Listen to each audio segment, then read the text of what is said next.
கண்ணம் அழகிய ரோஜாப்பு கண்ணில் சிரிக்குது ஊதாப்பு உதட்டில் உதிரும் தேன் முல்லை பூ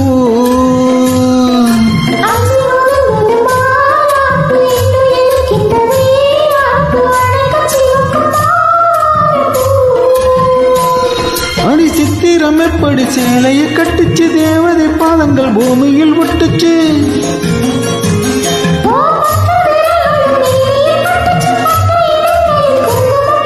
நித்தம் இரவில் வித்தை படிக்கையில் ரசிச்சு பழகும் அழகு